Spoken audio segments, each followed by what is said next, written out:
గురుగారు జనరల్‌గా మనం ఈ మధ్య ఎక్కువగా వింటుంటాం. అప్పులు ఎక్కువైపోయినాయి, అప్పులు తీర్చలేకపోతున్నామని. అప్పులు ఎక్కువైపోయాయి అనే వాళ్ళు బాధ అయితే, కొంతమంది అప్పు ఇచ్చి అవి తిరిగి రావట్లేదని బాధపడే వాళ్ళు కొంతమందున్నారు. అలా తిరిగి రాని డబ్బు మళ్ళీ మనకి రావాలి అంటే ఏం చేయాలి గురుగారు? ఇది నిజంగా ఈ మధ్య చాలా కాలంలో అంటే డబ్బు ఇచ్చినప్పుడేమో దేవుడిగా చూస్తారు. డబ్బు అడిగేటప్పుడు డబ్బు తిరిగి అడిగినప్పుడు మాత్రం దయ్యంగా చూస్తుంటారు. ఇది చాలా కామెడీ కూడా చూపిస్తుంటారు. తీసుకునేటప్పుడు బావ అంటాడు, ఇచ్చేప్పుడు బాడుకావు అనేటువంటి తప్పుగా అనుకోవద్దు. ఆ సామెత అంటే జస్ట్ తెలంగాణ ఉన్నటువంటి సామెతలు మాట్లాడుతుంటారు. ఇది తప్పుగా అనుకోవద్దు మీరు. అంటే వాళ్ళ తెప్ప తగిలేసిన రకాలన్నమాట. పోతున్నప్పుడేమో తెప్ప మీద ముందు పోతున్నప్పుడేమో బావ అని, తర్వాతనేమో ఇంకేదో బూతు మాట అన్నట్టుగా ఉంటుంది. అంటే ఇలా తెప్ప తగిలేసే వాళ్ళు చాలామంది ఉన్నారు ఇప్పుడు. అందుకే కదా ఇప్పుడు ఆర్థిక నేరాలు అందుకే జరుగుతున్నాయి, అతి నమ్మకం వల్లనే. సో నేనేమంటానంటే ఇందాక చెప్పినట్టుగా ఒక ఎపిసోడ్ చెప్పుకున్నాం మనం, అపాత్ర దానం చేయొద్దు అనే విషయంలో. రెండవది ఎందుకు ఇలా నష్టం వస్తుందంటే, మనం ఒక ఎపిసోడ్లో కూడా ఒక విషయం మర్చిపోయాం చెప్పుకోవడం. ఈ ఆర్థిక నష్టాలు ఎందుకు వస్తున్నాయనే విషయంలో మనం అత్యాశ కూడా ఒక కారణం. మనకు అత్యాశ ఉంటుంది. అంటే ఈ క్షణంలో మన డబ్బులు వచ్చేయాలి. నేను 10,000 పెట్టిన కిరణ్ శర్మ, నా పేరు మీద బాగుంది అన్నాడు కిరణ్ శర్మ, నేను 10,000 పెట్టేస్తే నాకు షేర్ మార్కెట్లో 100 కోట్లు వస్తాయి. ఇప్పుడు ఎందుకు వస్తాయి అవి? నీ పుణ్యబలం ఉండాలి కదా, నీ పుణ్యబలం పెంచుకునే ప్రయత్నం చేయాలి.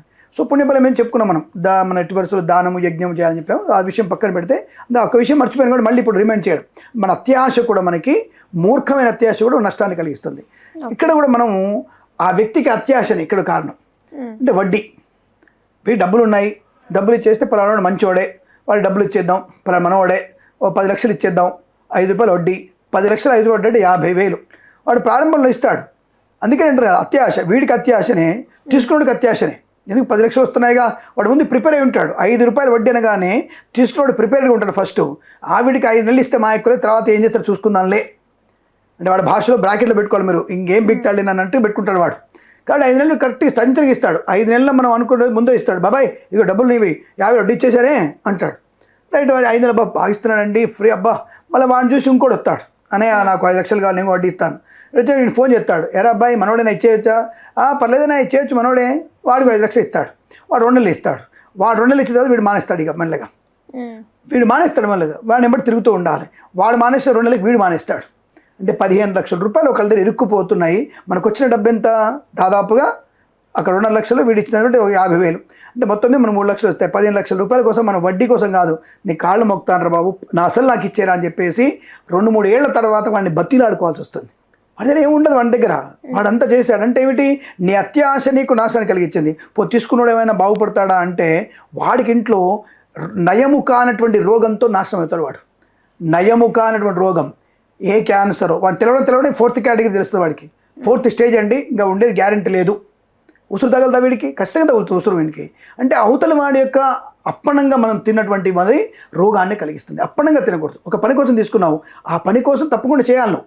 సరే, ఆ పని చేసినప్పుడు రూపాయి వస్తువు రూపాయి తీసుకున్నావు, ప్రాబ్లం దానికి. కానీ పని చేసావు కదా, పని చేయగలిగినప్పుడు చేయకుండా నువ్వు అప్పనంగా తీసుకోవడం అనేది నీకు రోగాన్ని కలిగిస్తుంది. కాబట్టి ఇబ్బంది.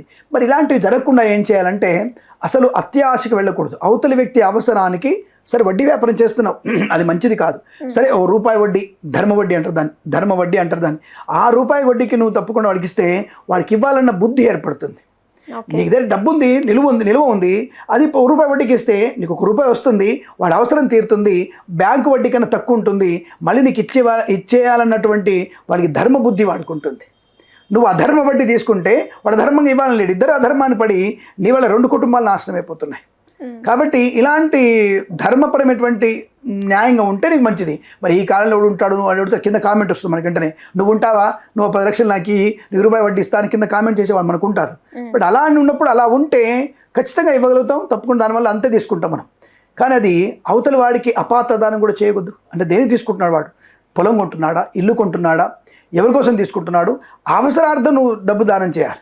అప్పుడు నీ డబ్బు నీకు స్థిరంగా ఉండే అవకాశం, తప్పకుండా తిరిగి వచ్చే అవకాశం ఖచ్చితంగా ఉంటుంది. ఇక జాతక విషయం, జాతకంలోకి వచ్చేస్తే 6వ స్థానాన్ని బాగా చూసుకోవాలి. 2వ స్థానం, జన్మలగ్నం నుంచి 2వ స్థానం, 6వ స్థానం, ఈ 2 చూసుకొని మనకి ఆర్థికపరమైనటువంటి పరిపూర్ణత మనకు ఉందా లేదా, రెండవది మనం ఇస్తున్నటువంటి వ్యక్తి 6వ స్థానంలో ఆ వ్యక్తికి ఇచ్చిన రుణం తిరిగి వస్తుందా లేదా అనేది తప్పకుండా చూసుకోవాలి. కాబట్టి కొన్ని రాష్ట్రాల వారికి మాత్రమే ఈ యొక్క రుణం ఇవ్వడం, తీసుకున్నటువంటి అనుకూల తప్ప అన్ని రాష్ట్రాల వారికి ఆ టాలెంట్ ఉండదు. ముఖ్యంగా ఓడిపోయే వాళ్ళు డబ్బులు ఇచ్చి లాస్ట్కి వదులుకునేటువంటి రాష్ట్రాలు 2 ఉన్నాయి, మెయిన్ రాష్ట్రాలు అవి. 2 రాసులు ఖచ్చితంగా ఉంటాయి. ఒకటి వృశ్చిక రాశి, టాప్లో ఉండేది వృశ్చిక రాశి. వాళ్ళు డబ్బులు ఇస్తారు ఇట్లాగే వడ్డీ కోసం, ₹2 వడ్డీకి ఇస్తారు, అధర్మంగా ధర్మంగానే ఇస్తారు, అయినా వీళ్ళు మోసం చేస్తారు. వీళ్ళు ఎంతకంటే విపరీతమైనటువంటి కోపంతో అసలు నువ్వు వాడిని వదిలేస్తారు, వాడిని టోటల్గా కోట్లన్నీ సరే వదిలేస్తారు. వదిలేసేది తెలుసా, వాళ్ళ ఇచ్చిన దానికంటే కూడా 8 ఇంతలు వీళ్ళు ఎక్కువ సంపాదిస్తారు. రెండవది మేషరాశి. ఈ 2 రాశులు అంతే ఉంటాయి. అంటే వెరీ డేర్ అండ్ డాషింగ్ వీళ్ళు. అంటే అప్పులు ఒకవేళ పోయినా సరే, నాశనం అయినా సరే, చీప్ వదిలే దాన్ని అంత దరిద్రుడు వాడు 10 కోట్లు సరే, నెక్స్ట్ నేను 100 కోట్లు సంపాదించడానికి పూనుకునే తగ్గం. అలాగే సింహరాశి వాళ్ళు, తర్వాత మకర రాశి వాళ్ళు. ఈ 4 రాశుల వాళ్ళు డబ్బులు అంటే చాలా ట్రై చేస్తారు తీసుకోవడానికి. ఇవ్వలేదనుకో అసలు వాడిని వదిలేసి 4 ఇంతలు వాడికంటే ఎక్కువ సంపాదించి ఇది నా స్థాయిరా, నువ్వు వాడు అక్కడే ఉంటాడు. ఇక వాడి పతనాన్ని చూస్తారు వాళ్ళ మనసులో పతనాన్ని చూసేటువంటి రాశులు 4 రాశులు అనమాట. అటువంటి స్థాయిలో ఉండిపోతారు వాళ్ళు. ఇక బాగా వ్యాపారం చేసే రాశులు ఏంటంటే మిథునము, కన్యా రాశి వాళ్ళు. తప్పకుండా వాళ్ళ డబ్బులు పోవు, నష్టపోరు వాళ్ళు. అంటే వడ్డీ ఇచ్చినా సరే ఇవాళ రేపైనా సరే తీసుకుంటారు వాళ్ళు, అసలైనా తీసేసుకుంటారు వాళ్ళు, నష్టపోరు వాళ్ళు. కాబట్టి అటువంటి టాలెంట్స్ 2 రాశుల వారికి. ఇంకా వృషభం, తులారాశి వాళ్ళు కొంత పర్లేదు, యావరేజ్ అంటే మధ్యవర్తిగా ఉంటూ ఏదో ఒకటి చచ్చినోడికి వచ్చిందే లాభం రా బాబు అని చెప్పి తీసుకునే వాళ్ళు ఉంటారు. ఇక ధనుసు మీనరాశి వాళ్ళ డబ్బులు అప్పు ఇవ్వరు, అప్పు తీసుకోరు వాళ్ళు. అంటే ఒకవేళ అప్పు ఇచ్చినా చాలా పక్కడబంది, ఇగో ఇల్లు నాకు రాసి పెట్టు, ఇల్లు నాకు రాసి ఫ్లాట్ రాసి సంతకం పెట్టేసి డబ్బులు తీసుకో. వాడు ఇవన్నీ మనకి 2 నెలలు వెయిట్ చేస్తాడు, డైరెక్ట్ రిజిస్టర్ చేసుకుంటాడు వాడు. అంత టాలెంట్ ఈ ధనుసు మీద రాసేవాడు. ఈ మకర కుంభ రాశుల వారు ఏంటంటే మొండితనం ఎక్కువ, ఇవ్వకపోతే అవతలని గొంతు పిసుకైనా సరే తీసుకుంటారు వాళ్ళు. సింహరాశి వాళ్ళు డబ్బులు మోసపోయే అవకాశం. కర్కాటక రాశి వాళ్ళు అసలు నయా పైసా వాడికి ఇవ్వడు, నయా పైసా తీసుకోరు వాళ్ళు, అప్పు చేయరు, అప్పు తీసుకోరు వాళ్ళు. ఇలాంటి లక్షణాలు కూడా రాశులలో కూడా మనం చూడొచ్చు. కాబట్టి 6వ స్థానం, జన్మలగ్నం నుంచి 6వ స్థానం బలంగా చూసుకుంటే ఇవ్వచ్చు. అలాగే కొన్ని వారాలు ఇవ్వకూడదు. బుధవారం అప్పు ఇవ్వకూడదు, అప్పు తీసుకోకూడదు, ఎట్టి పరిస్థితుల్లో మంచిది కాదు. గురువారం అప్పు ఇవ్వచ్చు. మరి కొంతమంది అంటారు మన శాస్త్రంలో కూడా ఉంది మంగళవారం అప్పు ఇవ్వకూడదని. బట్ నేను ప్రాక్టికల్గా చూసాను. నేను మంగళవారం అప్పు తీర్చవచ్చు, అప్పు తీసుకోవచ్చు. అది తొందరగా తీర్పు, కుజుడు ఆధిపత్య రాశి కాబట్టి మంగళవారం అప్పు తీర్చవచ్చు, మనం ఇవ్వచ్చు, తీసుకోవచ్చు, 2 చేయొచ్చు. నా అనుభవంలో అది. కానీ శాస్త్రంలో మంగళవారం అప్పు ఇవ్వకూడదు అని చెప్పబడింది. బట్ నేను ఇచ్చినా దాని నష్టం కాదని నా అనుభవంలో చెప్పాను. అంటే నేను 18 సంవత్సరాలు దాన్ని ప్రాక్టికల్గా నేను చేసి నిరూపణ చేశాను. దానికి నేను టీసీసీ కూడా రాశాను నేను.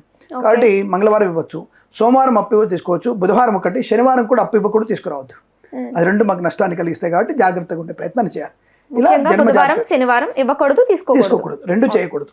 ఆ 2 రోజులు ఇవ్వకుండా తీసుకుంటే సరిపోతుంది మీకు. అలాగే ద్విపుష్కర యోగాలు, త్రిపుష్కర యోగాలు ఉంటాయి. కొన్ని అంటే 2 గంటలు 3 గంటల సమయం ఉంటుంది. ఆ టైంలో కూడా మనం ఇవ్వకూడదు, అప్పులు ఇవ్వకూడదు, అప్పు తెచ్చుకోకూడదు. అది మళ్ళీ చేయాలనిపిస్తుంటుంది. మళ్ళీ చేయాలని ధనం అంటే మళ్ళీ చేయాలనే తపన ఉన్నటువంటి సమయంలో అటువంటి పనులకి ద్విపుష్కర యోగం, త్రిపుష్కర యోగం బాగా ఉపయోగపడుతుంది. ఒక పుణ్యకార్యం చేయాలి, త్రిపుష్కర యోగంలో చేయాలి. దానం చేస్తున్నావు, ద్విపుష్కర యోగంలో చేయాలి. ఆ త్రిపుష్కర యోగంలో చేస్తే తప్పకుండా అనేక రకాల దానాలు చేస్తే పేరు పొందుకోవచ్చు, పుణ్యఫలాన్ని పొందుకునే అవకాశం కూడా ఉంటుంది. ఓకే. కొంతమంది జాతకంలో అంటే మంగళవారం మంచిది, బుధవారం మంచిదని ఇలా ఉంటాయి కదా గురుగారు. ఏదన్నా చేయాలనుకుంటే బుధవారం చేయండి, మీకు ఇది కలిసి వస్తుందని. అలాంటి వారికి కూడా జాతకంలో ఉన్నప్పుడు వాళ్ళు కూడా చేయకూడదు అంటారా? ఘాతవారం అనేది ప్రతి ఒక్కరికి ఉంటుంది. ఘాతవారం అంటారు దాన్ని. ఘాతవారంలో ఎవరు చేయకూడదు. రెండవది మీకు మంగళవారం మంచిదైనా సరే, అంటే బుధవారం మంచిదైనా సరే అప్పు ఇవ్వడం తీసుకోవడం 2 నష్టాన్ని కలిగిస్తుంది. అది ఎవరికైనా సరే, అంటే కామన్ సూత్రం అది కామన్ సూత్రంలా చెప్పారు. కాబట్టి మీరు బుధవారం, శనివారం ఎట్టి పరిస్థితులు అప్పు తీసుకోవడం, ఇవ్వడం 2 కూడా నష్టాన్ని కలిగిస్తుంది. తీసుకోకపోవడం, ఇవ్వకపోవడం మంచిది. ఓకే గురుగారు, ధన్యవాదాలు. శుభం అఖండ ఐశ్వర్యమస్తు. నమస్కారం. ప్రేమతో మీ కిరణ్ శర్మ.